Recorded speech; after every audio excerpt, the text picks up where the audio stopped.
Hola, buenos días. El día de hoy vamos a ver el tema de análisis de varianza. Para adentrarnos en esta temática es importante primero pues, conocer algunos preliminares que tienen que ver o que se relacionan con el diseño de experimentos, ¿sí? Para ello es importante conocer primero la definición de lo que es un experimento diseñado. Dice aquí la diapositiva que un experimento diseñado es una prueba o una serie de pruebas en los que se introducen cambios deliberados en la variable de entrada de un proceso o sistema, de manera que se puedan observar e identificar las causas de los cambios en la variable de respuesta. Esta es la definición de un experimento diseñado, pero para podernos adentrar y poder conocer los elementos de los que habla esta definición de experimento diseñado, vamos a ver el siguiente ejemplo. Dice: una compañía farmacéutica está interesada en lanzar al mercado un nuevo medicamento que ayude a regular la temperatura del cuerpo, y para poder sugerir en la etiqueta la dosis, realiza el siguiente experimento. Acude a un hospital y suministra el medicamento a 5 pacientes con dosis diferentes cada uno, y luego mide el tiempo en que cede la fiebre en los pacientes. Correcto. Para este experimento, sí, pues tenemos que tratar de identificar esos elementos, sí, de los que nos habla, sí, la definición de experimento diseñado. Dice que un experimento diseñado es una prueba o una serie de pruebas en las que de manera deliberada yo introduzco cambios en algo que se llama la variable de entrada, ¿sí? Para observar cuáles son los efectos o las causas, ¿sí?, de los cambios en la variable de respuesta, ¿correcto? Entonces yo les preguntaría en este ejemplo, ¿cuál sería la variable de entrada? Pues en este ejemplo, la variable de entrada está representada por el medicamento, ¿sí? Y ¿cuáles son esos cambios deliberados de los que se habla que se hacen en la variable de entrada? Pues los cambios deliberados en la variable de entrada son las diferentes dosis que se dan de medicamento. Yo decido de manera deliberada darle a un paciente 1 miligramo, a otro paciente 2 miligramos, a otro paciente 3 miligramos, 4 miligramos y 5 miligramos. Esos son los cambios deliberados que yo hago con la variable de entrada. Correcto, ¿sí? ¿Con qué idea? Con la idea de observar los cambios en la variable de respuesta. ¿Y cuál será la variable de respuesta para este ejemplo? Pues el tiempo en que cede la fiebre. ¿Cederá lo mismo la fiebre a una persona que recibió 1 miligramo que la persona que recibió 3 miligramos? Posiblemente sí, posiblemente no. ¿Okay? Entonces, eso lo queremos comprobar. Queremos encontrar, ¿sí?, qué efecto tiene la cantidad de medicamento en el tiempo que cede la fiebre, ¿correcto? Ese es el objetivo. Entonces, repasando, la variable de entrada sería el medicamento. La variable de salida sería el tiempo en que cede la fiebre. Los cambios deliberados en la variable de entrada serían las diferentes dosis que se administraron a cada uno de los pacientes, ¿sí? Y pues cuántas veces se repitió el experimento. Podemos darnos cuenta que aquí el experimento se repitió una sola vez. ¿Cómo sé que se repitió una sola vez? Se divide el número de tratamientos, que en este caso fueron 5 dosis distintas de tratamientos, 5 tratamientos distintos, ¿sí?, entre el número de personas que participaron, que fueron 5. 5 entre 5 da a 1. Una vez se repitió el experimento, ¿correcto? ¿Sí? ¿Ok? Esto es, el experimento consistió en llegar al hospital y conseguir que 5 pacientes reciban dosis diferentes. 1 miligramo, 2 miligramos, 3 miligramos, 4 miligramos, 5 miligramos. Ahí terminó el experimento. ¿Correcto? ¿Sí? ¿Ok? Entonces, ¿sí?, eso es lo que nos dice la definición de experimento diseñado, y aquí identificamos en este ejemplo cuáles son los elementos de la definición. ¿Sí? Algo que es importante considerar, ¿sí?, en el análisis de varianza es el objetivo que tiene el análisis de varianza. El objetivo del análisis de varianza, como dice aquí, es determinar el mejor nivel de la variable de entrada que influye en la variable de respuesta, pero que al mismo tiempo hace que ésta tenga menor variabilidad. No solamente queremos encontrar la mejor dosis que hace que sea más rápido la fiebre en los pacientes, sino queremos encontrar la dosis que hace que sea más rápido la fiebre en los pacientes, pero que al mismo tiempo tenga la menor variabilidad, ¿sí? La variabilidad es algo indeseable, ¿sí? ¿Ok? Sin embargo, en todos los procesos, ¿sí? En todos los fenómenos que se estudian, existe variabilidad, ¿correcto? Y lo que estudiamos propiamente al hacer un experimento es la variabilidad. ¿Por qué se da un fenómeno de esta manera y no se da de otra? ¿Correcto? Eso es variabilidad. ¿Correcto? Vamos a ver este segundo ejemplo y vamos a tratar también de identificar los elementos, ¿sí? De la definición de experimento diseñado. Dice, una compañía farmacéutica una compañía que fabrica fórmulas lácteas está interesada en lanzar al mercado una nueva fórmula y desea saber el nivel de hierro que debe contener la fórmula a fin de que se logre un mejor desarrollo nutricional en los recién nacidos. El desarrollo nutricional se medirá en base al peso ganado, por lo que acude a un hospital y consigue que los padres de 15 recién nacidos acepten participar en el experimento, por lo que suministra la fórmula con niveles de 5%, 10% y 15% de hierro a cada 5 bebés durante un mes y mide al término de este periodo el peso ganado. ¿Correcto? Entonces, vamos a identificar primero que nada cuál sería la variable de entrada, ¿sí? De este ejemplo. Bueno, pues la variable de entrada de este ejemplo viene siendo el hierro, ¿sí? ¿Ok? La variable de salida, ¿cuál viene siendo? La variable de salida viene a ser el desarrollo nutricional que se mide a través del peso ganado. El peso ganado viene siendo la variable de salida, ¿sí? Los cambios deliberados en la variable de entrada son los diferentes porcentajes de hierro que nosotros le ponemos a la fórmula, el 5%, el 10% y el 15%. Yo de manera deliberada preparo la fórmula o la leche, ¿sí? Que se les va a dar al bebé al 5% de hierro, otra al 10% de hierro y otra al 15%. Esos son los cambios deliberados en la variable de entrada. Entonces, repasando, la variable de entrada es el hierro. La variable de salida es el peso ganado o desarrollo nutricional. Los cambios deliberados en la variable de entrada son los diferentes porcentajes de hierro en la fórmula. ¿Y cuántas veces se repitió el experimento? Pues si queremos saber cuántas veces se repitió el experimento, dividimos los números de participantes, que en este caso fueron 15 bebés, entre el número de tratamientos, que son 3. 15 entre 3 da 5, quiere decir que se repitió 5 veces el experimento. Es decir, yo llegaba al hospital, a un bebé le daba leche al 5%, a otro bebé leche al 10% y a otro bebé leche al 15%. Y ahí terminó una corrida del experimento. Luego a otro bebé leche al 5%, a otro 10% y otro 15%. Esta fue una segunda corrida del experimento, así hasta completar a 15 bebés. ¿Correcto? Entonces, ¿por qué pongo mucho énfasis en cuántas veces se repitió el experimento? Porque las repeticiones del experimento son una condición necesaria para que se pueda realizar el análisis de varianza, como vamos a ver en la siguiente diapositiva. ¿Sí? Dice aquí que hay 3 principios básicos para el diseño de experimental o el análisis de varianza, ¿sí? Sin embargo, nosotros solo nos vamos a abocar a los 2 más importantes, que es la obtención de réplicas y la aleatorización. ¿Qué es la obtención de réplicas? La obtención de réplicas es precisamente que existan repeticiones del experimento, al menos 2 repeticiones. Si no hay al menos 2 repeticiones del experimento, no se puede hacer análisis de varianza. Esto es importante que lo sepan. Otra cuestión que es importante para poder realizar el análisis de varianza es la aleatorización.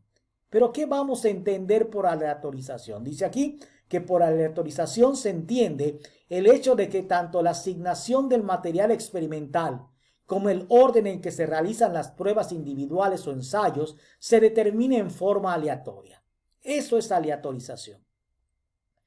Y dice aquí que la aleatorización de las unidades experimentales ayuda a eliminar fuentes de variabilidad alterna. Ahorita vamos a entender qué es eso con algunos ejemplos, ¿sí? Entonces, 2 cuestiones que son importantes para poder realizar el análisis de varianza es la obtención de réplicas, es decir, que el experimento al menos se repita 2 veces, y la aleatorización, que por aleatorización se entiende el hecho de que tanto la asignación del material experimental como el orden en que se realizan las pruebas o ensayos se determine en forma aleatoria.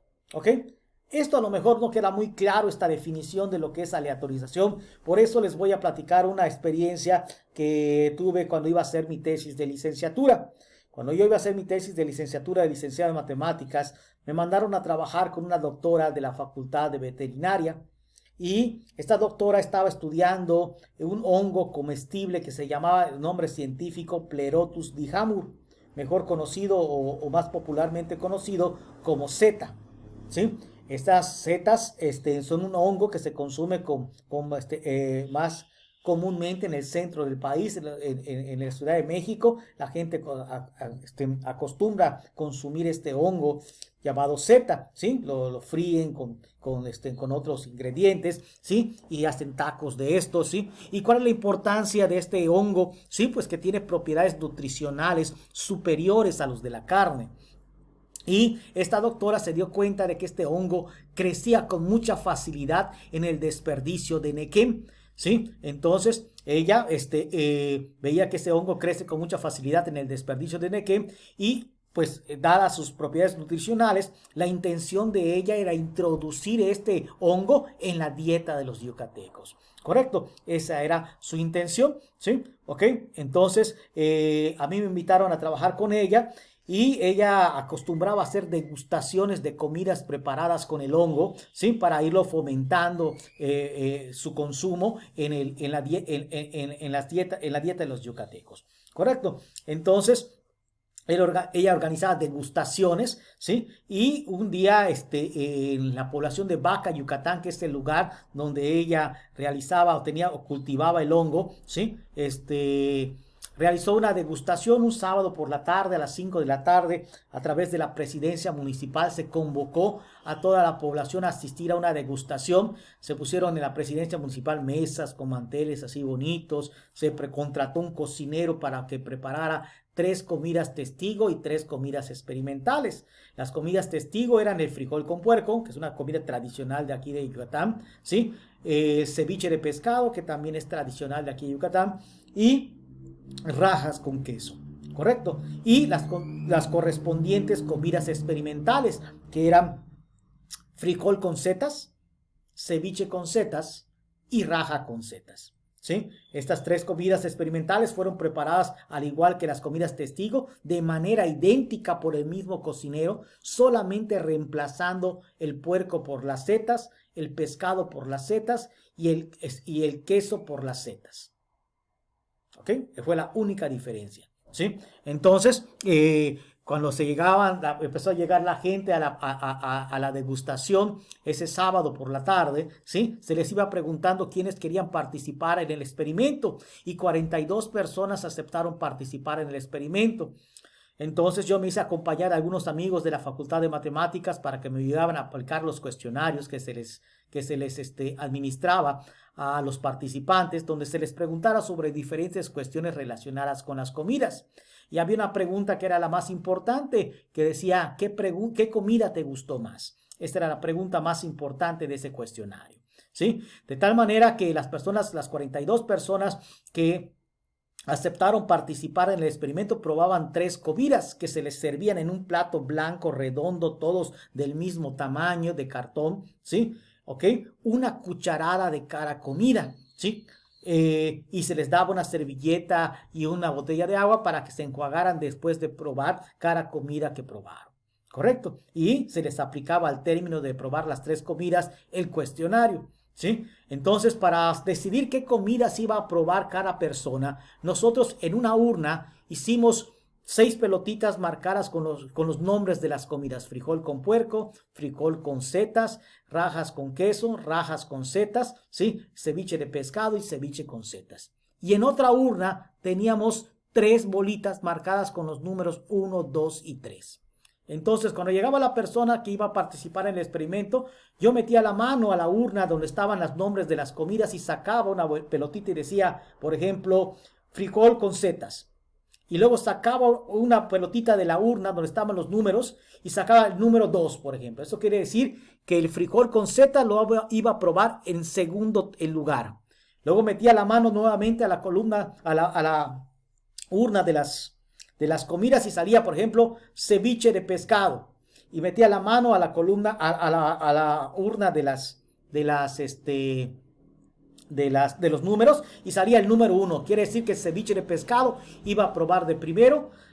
rajas con frijol con setas de segundo y metía otra vez la mano a la urna de las comidas y sacaba, por ejemplo, frijol con puerco. Y esa le iba a probar de número 3 porque era el único número que quedaba en la urna de los números.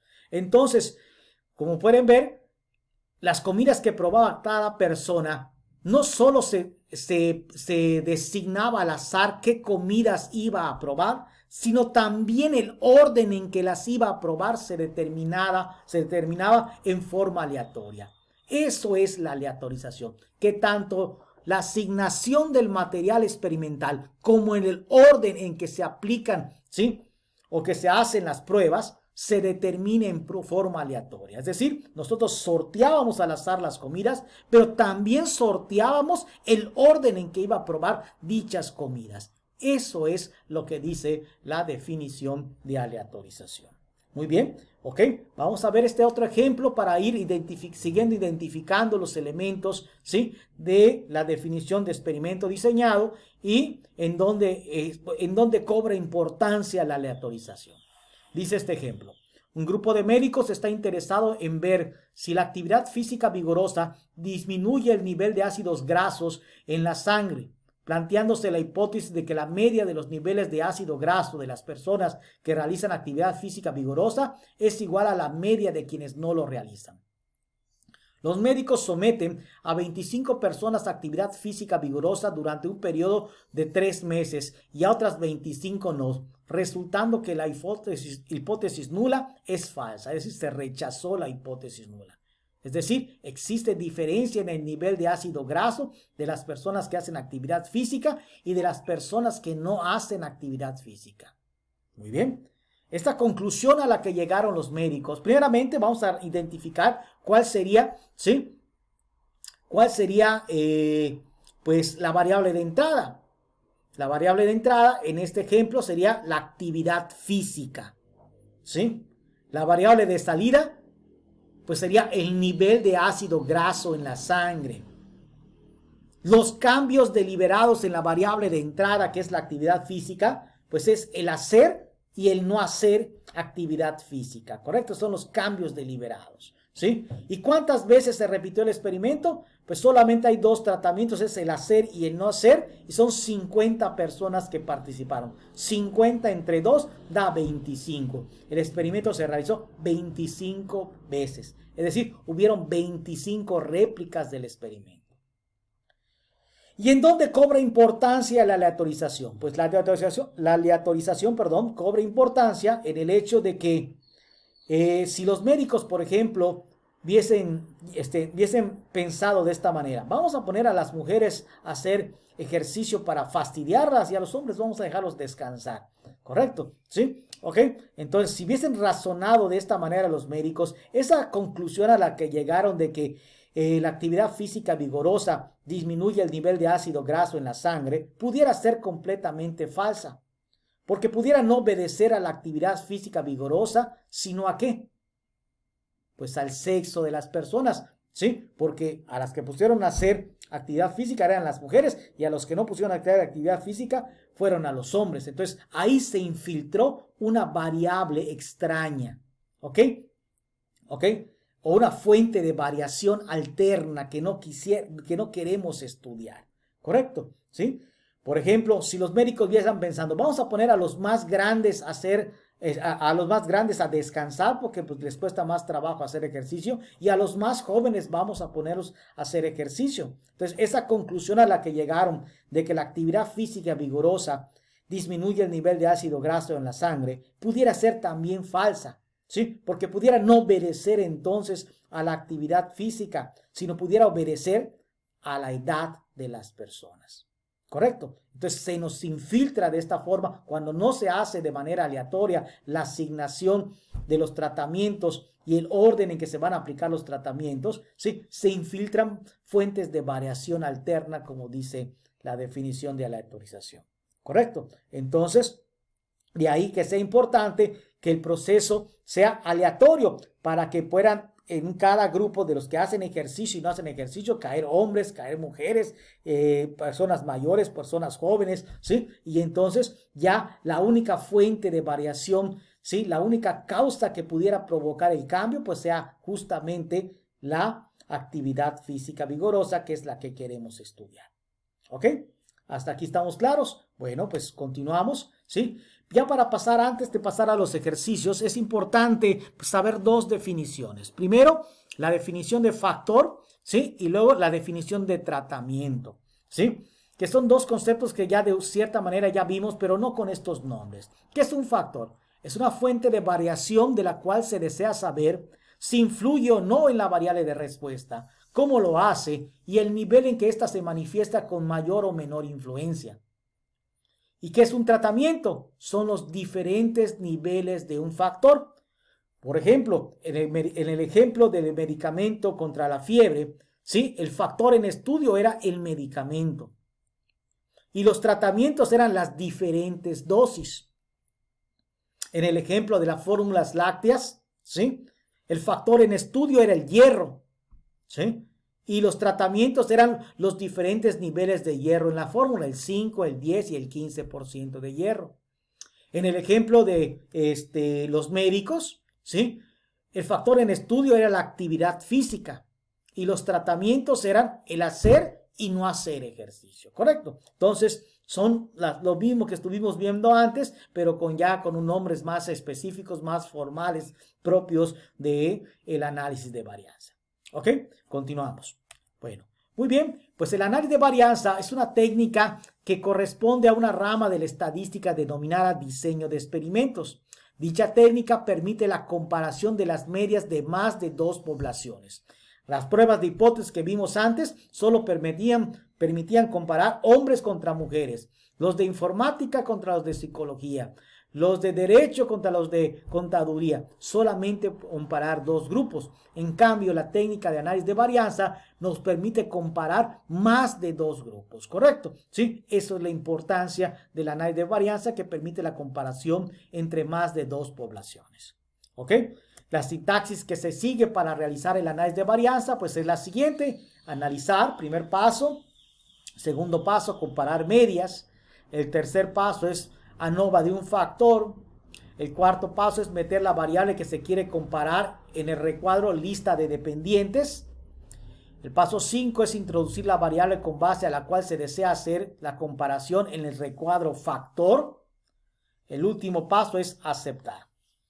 ¿Sí? Para las comparaciones múltiples, cuando exista diferencia, cuando a partir de estos primeros 6 pasos se rechace la hipótesis nula, entonces tiene sentido hacer los pasos 7 y 8, que es el proceso de comparaciones múltiples de Duncan, ¿sí? Este proceso de comparaciones múltiples de Duncan nos va a permitir determinar en algunas ocasiones quiénes son los que tienen más o tienen menos del atributo que estamos estudiando a través del análisis de varianza. ¿Correcto? Entonces, vamos a hacer algunos ejemplos para familiarizarnos con esta sintaxis y con estos conceptos. Vamos a hacer el ejemplo número 1, que dice determinar si existe diferencia en la percepción del apoyo debido a la escuela en la que laboran los profesores. ¿Ok? Para eso lo primero que tenemos que hacer, como siempre, es plantear nuestra hipótesis. Recuerden que la hipótesis nula siempre expresa una igualdad y la hipótesis alterna pues es lo contrario de la hipótesis nula. ¿Sí? ¿Ok? Entonces planteemos nuestra hipótesis. Recordemos que el ejercicio es determinar si existe diferencia en la percepción del apoyo debido a la escuela en la que laboran los profesores. ¿Ok? En este caso, las hipótesis se acostumbran a escribir en estos términos: H0, 2 puntos, ¿sí? No existe diferencia en la percepción del apoyo debido a la escuela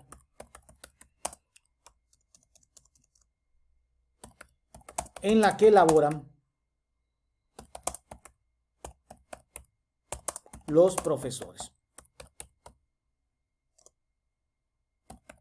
Decir que no hay diferencia quiere decir que todas son iguales, y ahí está la igualdad que exige siempre llevar la hipótesis nula. Entonces la hipótesis alterna, como dijimos, es lo contrario de la hipótesis nula, y lo contrario en estos términos sería, en vez de decir no existe, pues sería decir existe. Existe diferencia De hecho, la voy a copiar para hacerlo más rápido. Existe diferencia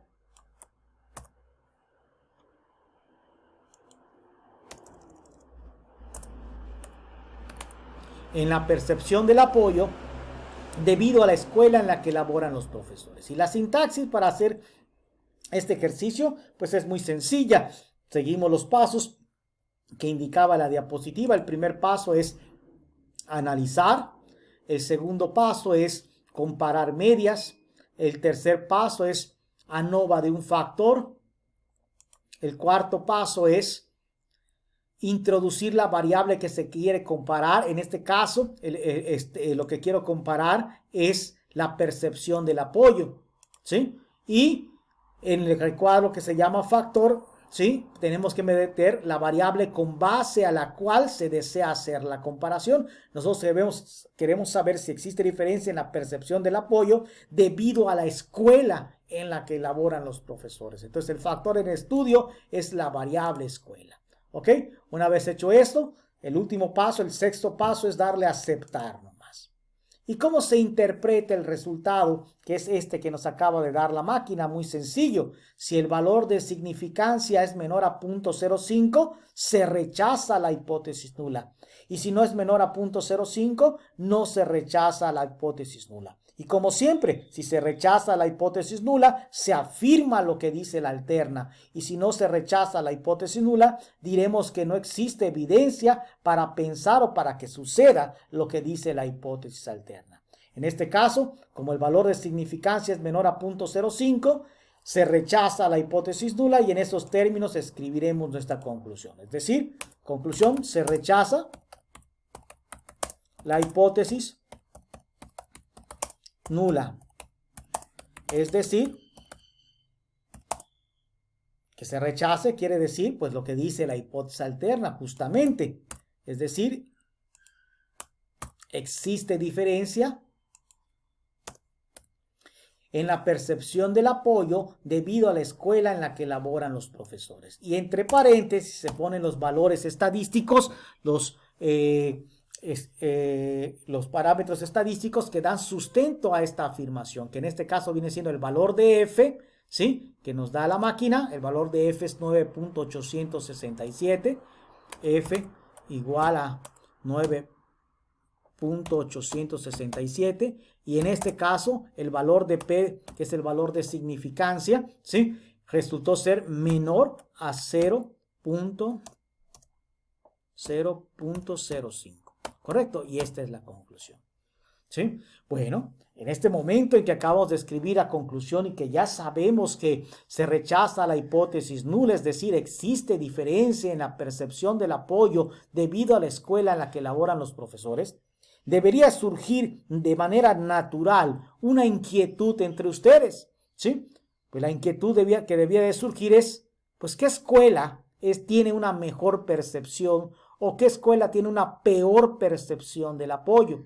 Para eso, pues es necesario hacer las pruebas de comparaciones múltiples, que hay muchas pruebas de comparaciones múltiples. La prueba de Tukey, la prueba de Duncan, la prueba de Chefe, está la prueba de diferencia significativa mínima y otras más que trae el propio paquete estadístico. Pero nosotros vamos a usar la prueba de Duncan, que es la que la literatura reporta como la más rigurosa. ¿Correcto? ¿Cómo se interpreta y cómo se hace esta prueba de Duncan? ¿Sí? Que nos va a permitir saber en qué escuela es la que tiene una mejor percepción o qué escuela es la que tiene una peor percepción del apoyo según sean nuestros intereses.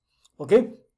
Entonces, regresamos a la base de datos y para hacer los pasos 7 y 8 que marcaba la sintaxis, pues solamente es repetir lo anterior, analizar, comparar medias, ANOVA de un factor. Ya que está todo puesto, lo único que tenemos que hacer es darle clic aquí en Post Hoc y solicitar la prueba de Duncan y escribir aquí 0.05. ¿Correcto? 0.05, le doy continuar, ¿sí? Y le doy aceptar. Y me vuelve a sacar el análisis de varianza, pero además me saca la prueba de Duncan, que vamos a aprender a interpretarlo en este momento, ¿sí? La prueba de Duncan es una prueba que nos permite identificar en ocasiones Es muy claro que en ocasiones va a poder, en ocasiones no se va a poder identificar quién es el que tiene más o menos del atributo que estamos estudiando, ¿sí? Para poder entender la prueba de Duncan, atiendan por favor, voy a comentarles que estos numeritos que aparecen aquí en cada una de estas columnas que están numeradas, pues representan en este caso la media de la percepción del apoyo de cada una de las facultades correspondientes, es decir, los de la Facultad de Derecho tienen una media de la percepción del apoyo de 55.5, los de Administración de 59.8, los de Contaduría y Administración de 61.9, los de Psicología de 66.8 y los de Informática de 78.2. Es decir, estos valores representan, para este ejemplo, las medias de las percepciones del apoyo de cada una de las escuelas y están ordenadas de menor a mayor. Si ustedes se fijan, están ordenadas del más chico, que es 51.5, al más grande, que es 78.2. También tienen que saber, para poder interpretar esta prueba de Duncan, ¿sí?, que los valores que están en una misma columna de las numeradas, ¿sí?, son iguales entre sí. ¿Correcto? ¿Sí? Esto quiere decir, por eso se llaman subgrupos homogéneos. Los que estén en un mismo grupo, en una misma columna, son iguales entre sí. Entonces podremos decir que la percepción del apoyo de derecho es estadísticamente igual a la percepción del apoyo de administración. También podemos decir que la percepción del apoyo de administración es igual a la percepción del apoyo de contaduría y administración y es igual a la percepción del apoyo de psicología. ¿Por qué? Porque esos tres están en una misma columna. Pero como la administración se repite, es decir, está tanto en la columna 1 como en la columna 2, eso hace que ya todas, la de derecho, la de la administración, la de contaduría y la de psicología, sean iguales entre sí. Y la única que está solita, que no se traslapa con ninguna, pues es la de informática, ¿sí? Entonces, si yo les pregunto qué facultad tiene una mejor percepción del apoyo, y si recordamos que están ordenadas de menor a mayor, pues ¿qué facultad va a tener una mejor percepción del apoyo? Pues la facultad de informática, ¿sí? ¿Y qué facultad va a tener una peor percepción del apoyo? Pues ya dijimos que todas las demás quedaron iguales. Por lo tanto, no puedo contestar por una sola. Tendría yo que contestar por todas las demás. Las que tienen una peor percepción del apoyo son las de Derecho, Administración, Contaduría y Administración y Psicología. Todas, porque todas quedaron iguales al quedar traslapadas aquí con Administración, que está en dos grupos. ¿Correcto?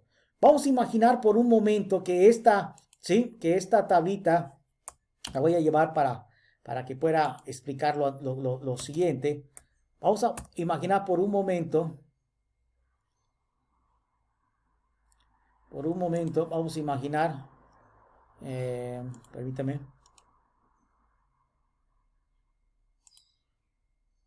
Vamos a imaginar por un momento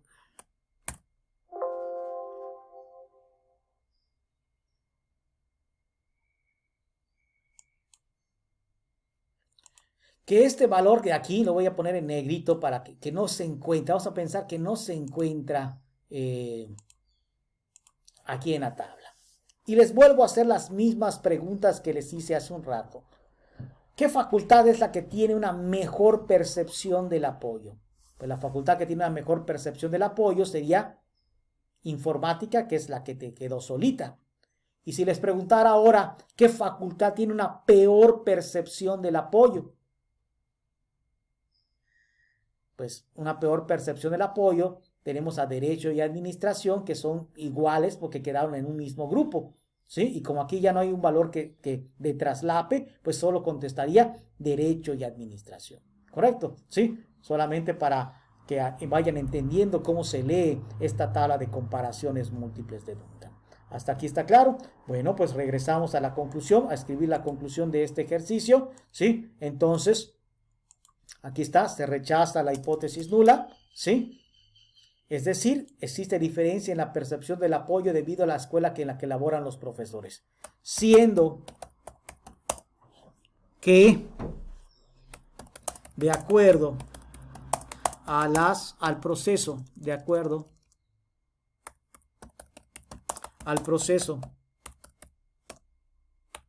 de comparaciones múltiples de Duncan, la Facultad de Informática es la que tiene una mejor percepción del apoyo. ¿Ok? Esa sería la conclusión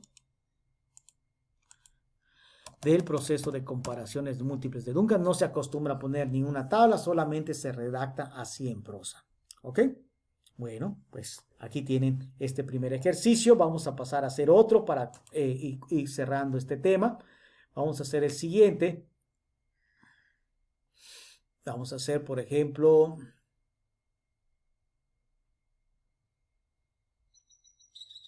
el número 4 dice, determina si existe diferencia en la percepción del apoyo debido al grado académico de los profesores. Vamos a hacer el número 4 que dice, determinar si existe diferencia en la percepción del apoyo debido al grado académico de los profesores. ¿Ok? Entonces, para hacer este ejercicio, primero pues tenemos que plantear nuestra hipótesis. Vamos a copiar nuestra hipótesis. Vamos a plantearla aquí abajito, ¿sí? Vamos a escribir y escribimos la hipótesis. Sería, no existe diferencia en la percepción del apoyo debido al grado académico de los profesores. Y esa sería la hipótesis nula, H0. Y la hipótesis alterna, pues ya dijimos que es lo contrario de la hipótesis nula, que vendría siendo H1. En vez de poner que no existe diferencia, pondríamos que existe diferencia, que es lo contrario. ¿Ok? Ya tenemos nuestra hipótesis nula y nuestra hipótesis alterna. Y entonces procedemos a hacer la prueba. ¿Ok? Vamos a la base de datos y primer paso, analizar. Luego comparar medias. Posteriormente, ANOVA de un factor. ¿Sí? Luego le doy restablecer para que se borre el proceso anterior y empiezo nuevamente. ¿Qué variable quiero comparar? Pues quiero comparar la percepción del apoyo. Entonces meto, está representada por apoyo 100, por lo tanto meto apoyo 100. ¿Sí? ¿En base a qué lo quiero comparar? En base al grado académico. Entonces busco la variable grado y ese va a ser el factor en estudio. Y le doy aceptar. ¿Ok? Y aquí está el resultado. Y para poder concluir, simplemente me fijo en el SIG bilateral. Si es menor a 0.05, se rechaza la hipótesis nula. Si no es menor a 0.05, decimos que no se rechaza la hipótesis nula. En este caso, como no resultó ser menor a 0.05, diremos que no se rechaza la hipótesis nula. ¿Ok? Entonces, esta es nuestra conclusión. Y concluimos que no se rechaza la hipótesis nula. Es decir, no existe evidencia para pensar lo que dice la hipótesis alterna. Es decir, no existe evidencia para pensar que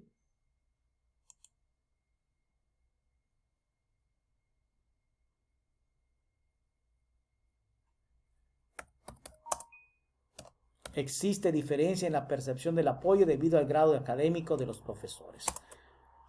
No existe evidencia para pensar eso. ¿Correcto? Entonces, entre paréntesis ponemos el valor de F, que en este caso el valor de F nos dio 0.827. F igual a 0.827. Y en este caso, el valor de P nos dio mayor a 0.05. Por eso no se rechazó la hipótesis nula.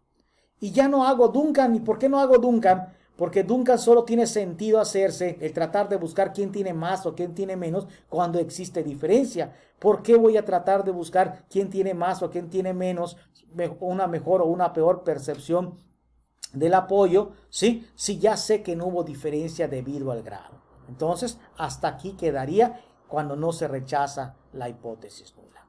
Muy bien, pues este ha sido todo por el tema, por el día de hoy, ¿sí? Y seguimos en comunicación.